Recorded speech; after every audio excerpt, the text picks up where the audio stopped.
जंगल में छोटे पक्षियों के पेपर्स होने वाले थे। सभी गरीब छोटे पक्षी दिल लगाकर मेहनत कर रहे थे। कीकी, तुम खाना खाकर हमारे घर आ जाना, हम मिलकर पढ़ाई करेंगे। हाँ ठीक है, मैं आ जाऊंगा। कूकू अपने घर चला जाता है। मम्मा, कल हमारा पहला पेपर है। कूकू बेटा, दिल लगाकर मेहनत करना और अच्छे मार्क्स लेकर आना।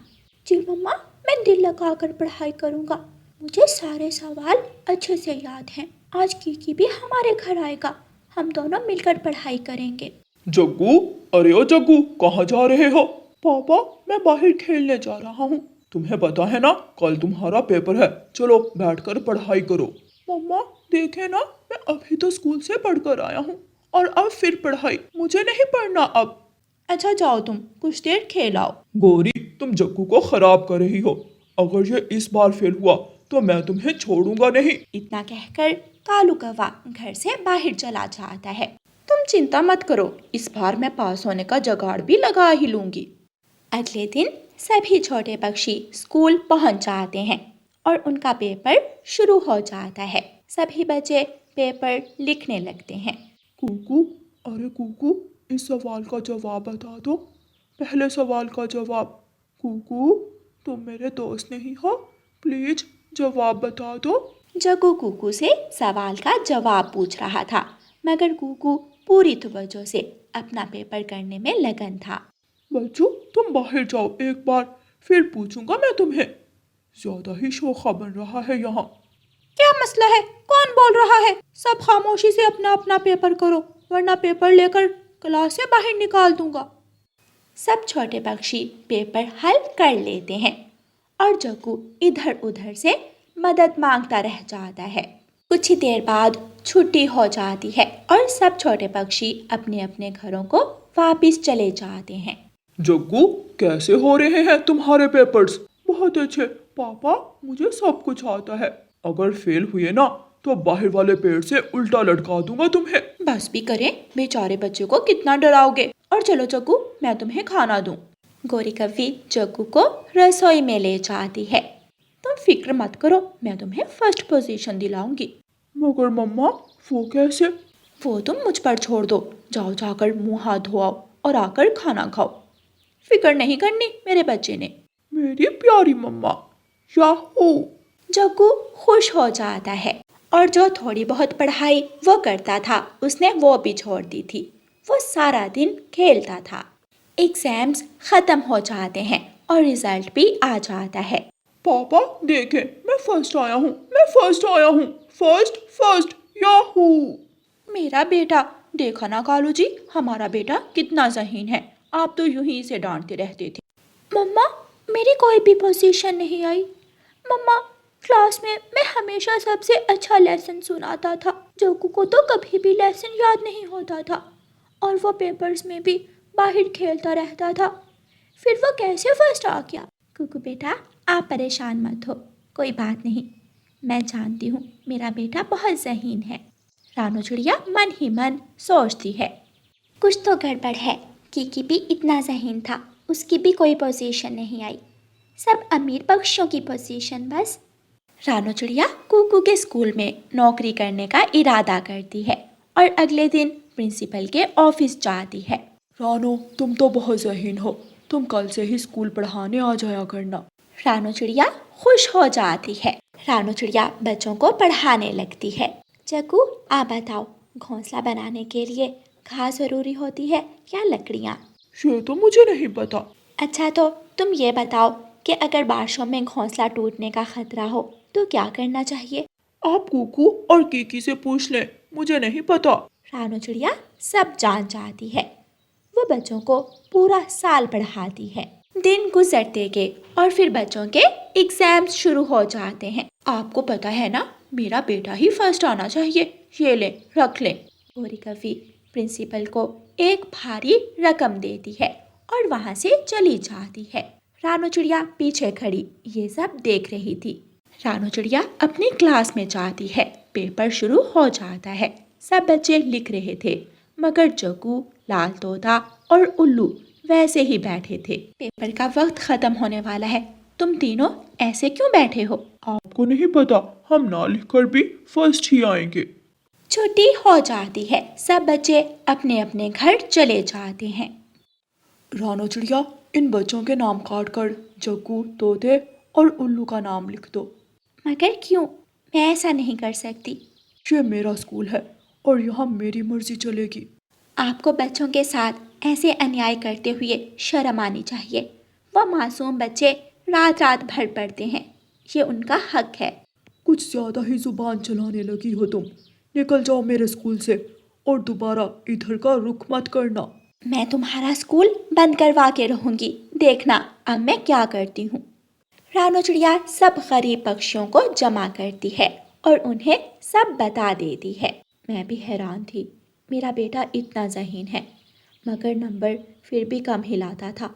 तो असल वजह ये थी, हम सब जाएंगे और वो स्कूल बंद करके रहेंगे। सब पक्षी प्रिंसिपल के ऑफिस में जाते हैं। दिल तो कर रहा है तुम्हें इस कुर्सी से उठाकर नदी में फेंकाऊं। फीस तो हम भी देते हैं, तो फिर हमारे बच्चों के साथ अन्याय क्यों? आज से कोई भी बच्चा तुम्हारे स्कूल नहीं आएगा। फिर रानो चिड़िया बच्चों को पढ़ाने लगती है और चाचा चमचम का स्कूल बंद हो जाता है। कालू कौवा उड़ता हुआ जा रहा था और साथ साथ गाना गा रहा था। मैं हूँ सुंदर कौवा, मैं हूँ प्यारा कौवा, कालू कौवा नाम है मेरा, पक्षियों को ठगना काम है मेरा, ला ला ला ला ला ला ला ला ला ला। कालू कौवा गाना गाते गाते झरने पर पहुंच जाता है। वो झरने के पानी में अपना अक्स देखता है और फिर खुद की तारीफें शुरू कर देता है। हाय, मैं इतना सुंदर क्यों हूँ? मेरी कितनी प्यारी चोंच है, कितना सुंदर मैं काला कलोटा कौवा। जिस कौवे का भी मुझसे ब्याह होगा कि तो किस्मत का सितारा ही चमक उठेगा, उसे तो इतना सुंदर कौवा मुफ्त में मिल जाएगा। गौरी कौवी अपनी माँ से कहती है, माँ मैं झरने पर जा रही हूँ, वापस आते हुए मैं दाना लेकर आऊंगी। गौरी बेटी, किसी आवारा कौवे से बात मत करना, आजकल के कौवे बड़े चालाक हैं, अपनी झूठी बातों में फंसा लेते हैं जवान कवियों को। माँ तुम तो ऐसे ही चिंता करती हो, तुम्हारी बेटी कोई इतनी सीधी नहीं है कि कोई भी आवारा कौवा उसे अपनी बातों में फंसा सके। ऐसे कहते हुए गौरी कौवी अपने घर से निकलती है और झरने की तरफ जाती है। कालू कौवा जैसे ही दूर से एक कौवे को आता हुआ देखता है, वह तुरंत अपने सर पर कैप और आंखों के ऊपर लाल चश्मे लगा लेता है। गौरी कौवी झरने पर आकर बैठ जाती है। मैं सारा जंगल घूम कर आया हूँ, लेकिन मुझे कोई सुंदर कौवी नहीं दिखी। लेकिन अब मुझे एक बहुत ही प्यारी सुंदर सी कौवी दिख ही गई है, जो मेरी आंखों के सामने है। गौरी कौवी कालू की बातें सुनती है और जल्दी से बोलती है, आपकी आंखों के सामने तो इस समय मैं हूँ। कालू कौवा अपनी ऐनक नीचे करता है और गौरी कौवी को आंख मारता है और पूछता है, जी जी सुंदर कौवी, मैं आपके बारे में ही बात कर रहा हूँ। गौरी कौवी ये बात सुनकर शर्मा जाती है। सच में आप जैसी सुंदर कौवी मैंने आज तक नहीं देखी। कहाँ छुपी थी आप इतने सालों से? मैं यही रहती हूँ, इस झरने से थोड़ा दूर 2 बरगद के पेड़ छोड़कर मेरा घर है। और आप कहाँ रहते हैं? मेरा कोई एक घर हो तो बताऊं। जब मैं शहर वाले जंगल जाता हूँ, वहाँ मेरे 2-3 महल हैं और यहाँ गांव वाले जंगल में भी मेरे 2-3 घर हैं। कारोबार ही इतना बड़ा है मेरा। ऐसे कहते हुए कालू कौवा अपना चश्मा फिर से आंखों के ऊपर कर लेता है। गौरी तो ये बातें सुनकर हैरान हो जाती है। अच्छा, क्या आपकी शादी हो गई? कहाँ, मैं तो आप जैसी सुंदर कौवी की तलाश में हूँ। ऐसे ही दोनों थोड़ी देर बातें करते हैं और फिर गौरी कौवी कहती है, अच्छा कौवे जी, अब मैं चलती हूँ, मुझे अभी दाना भी ढूंढना है। मेरे होते हुए आपको कहीं भी जाने की जरूरत नहीं, मैं अभी जाता हूँ और आपके लिए खाना लेकर आता हूँ।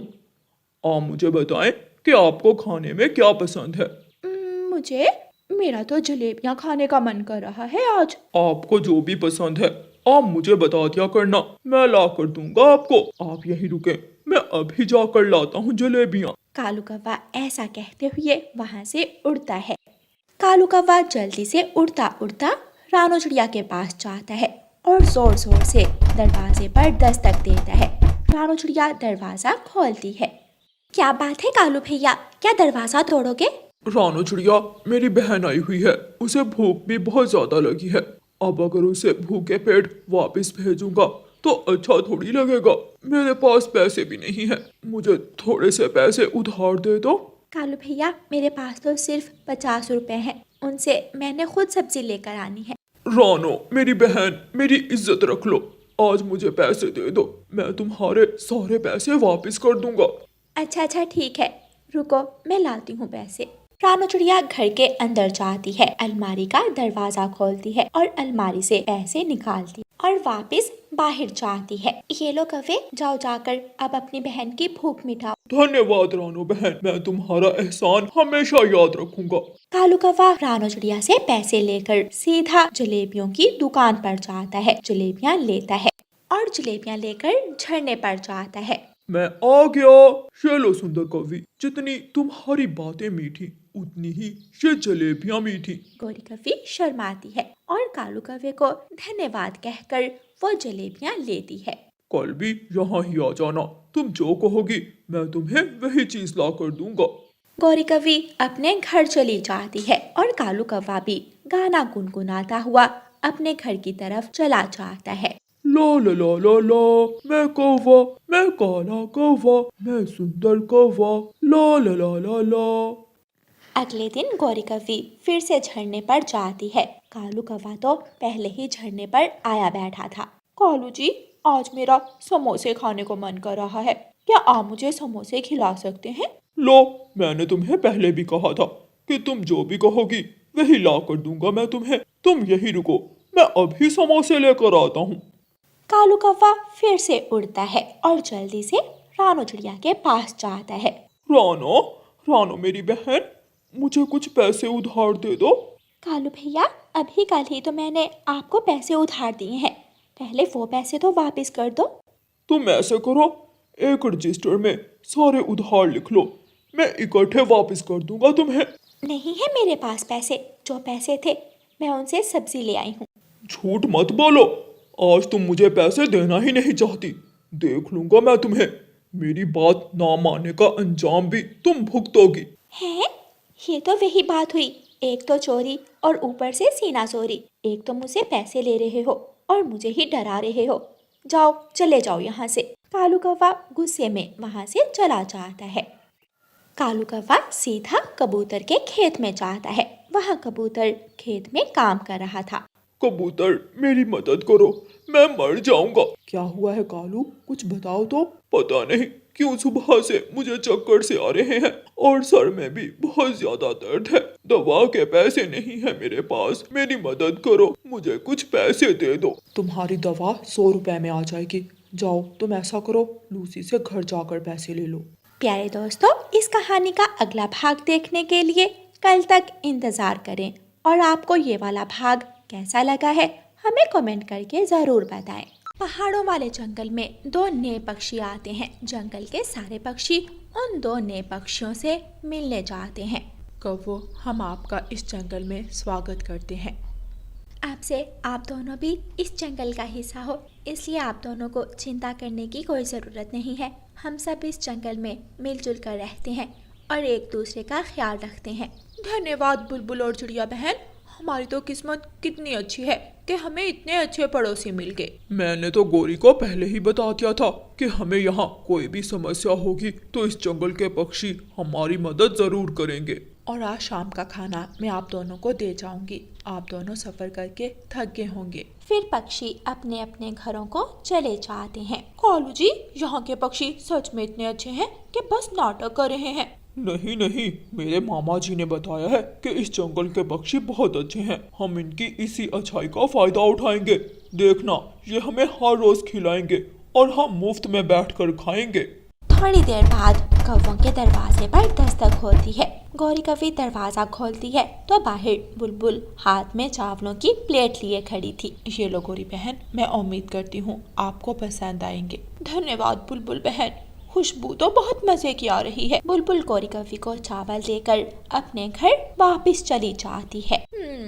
कालू जी, क्या अब हम हर रोज ऐसे ही मुफ्त में खाया करेंगे? हाँ हाँ, तुम देखती जाओ मैं करता क्या हूँ। हम इन पक्षियों को पागल बनाएंगे और अपनी हर बात मनवाएंगे।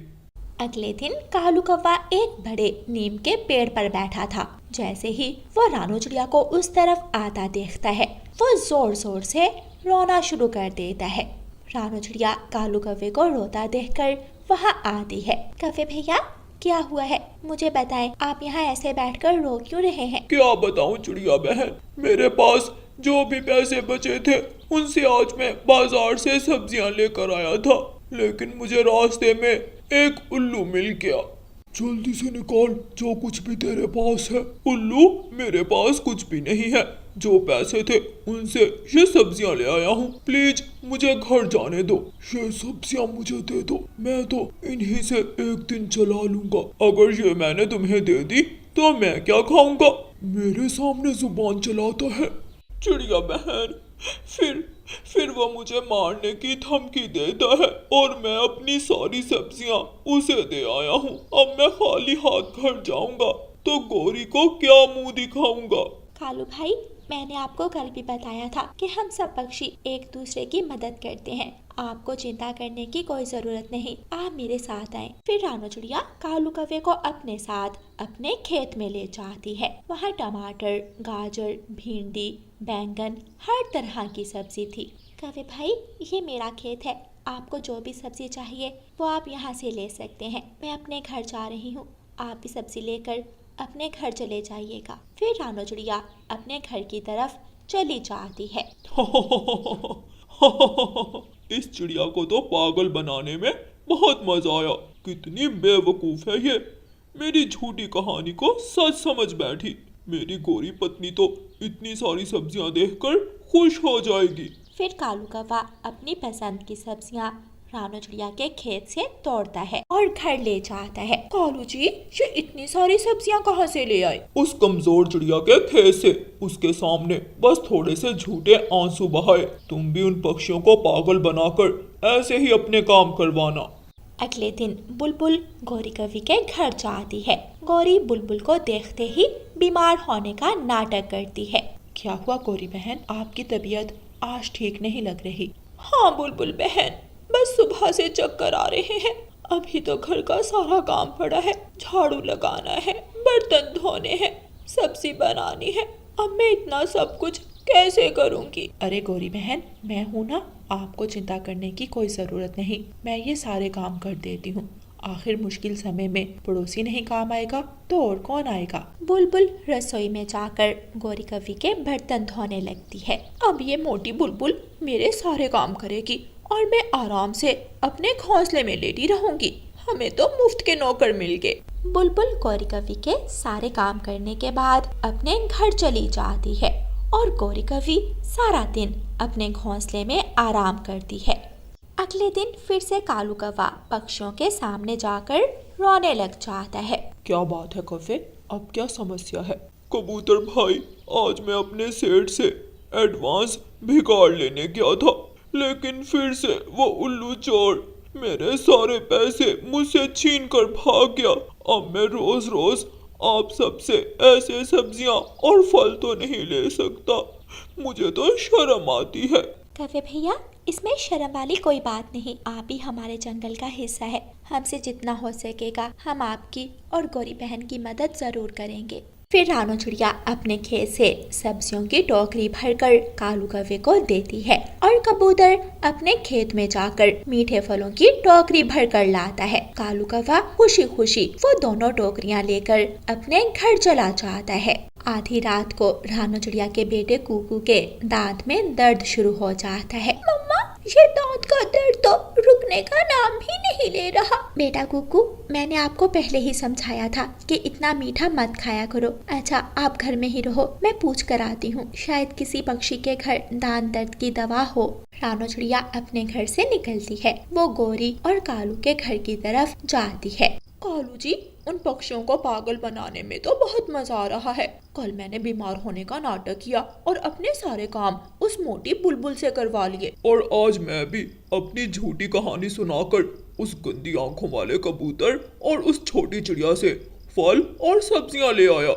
ऐसे ही हम दोनों हर रोज बैठ कर खाएंगे। दरवाजे पर खड़ी रानू चिड़िया उन दोनों की सारी बातें सुन लेती है। तो ये काले कलोटे कौवे हमारी अच्छाई का फायदा उठा रहे हैं, इन्हें तो हम अब अच्छा सबक सिखाएंगे। रानू चिड़िया बुलबुल के घर जाती है और दांत दर्द की दवा ले आती है। अगले दिन रानू चिड़िया सब पक्षियों को कालू और गोरी की सच्चाई बता देती है। गोरी, मैं आज फिर से जा रहा हूँ उस कबूतर के खेत से फल लेने। कालू कौवा कबूतर के खेत में जाता है। कबूतर कबूतर यार, मुझे आज फिर कुछ फल दे दो। पहले पैसे लाओ। तुम्हें बताया तो था कि पैसे तो सारे उस उल्लू ने छीन लिए। अगर पैसे नहीं तो मेरे पास आने की जरूरत नहीं। मैंने अपना फलों का खेत इसलिए नहीं लगाया कि तुम्हें मुफ्त में फल खिलाऊं। जाओ, भाग जाओ यहाँ से। फिर कालू कौवा चिड़िया के खेत में जाता है। चिड़िया चिड़िया, मुझे कुछ सब्जियाँ दे दो।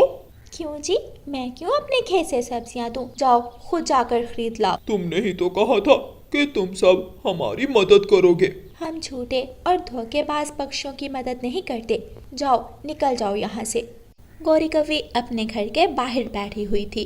पास से बुलबुल गुजरती है। बुलबुल बहन, मुझे आज फिर जोरों के चक्कर आ रहे हैं, मेरे घर आकर बर्तन धो दो। काली कलोटी कौवी, मैं तुम्हारी नौकरानी हूँ क्या जो तुम्हारे घर के काम करूँ? ऐसा कहते हुए बुलबुल वहाँ से चली जाती है। कालू कौवा भी उदास होकर घर आ जाता है। कालू जी, आप तो आज कोई सब्जी ही नहीं लेकर आए। मुझे उस कबूतर और चिड़िया ने अपने खेत से भगा दिया। लगता है उन सबको हमारे झूठ का पता लग गया है। अब क्या करेंगे कालू जी? ऐसे भूखे पेट रहेंगे? अब इस जंगल के पक्षी हमारी मदद नहीं करेंगे। अब हम दोनों को खुद ही मेहनत करना पड़ेगी। हम दोनों ने पक्षियों की अच्छाई का गलत फायदा उठाया है। अब कोई भी हमारे पास नहीं आएगा। प्यारे दोस्तों, इस कहानी को लाइक, अपने दोस्तों के साथ शेयर और चैनल को सब्सक्राइब करना बिल्कुल मत भूलना। आपका धन्यवाद।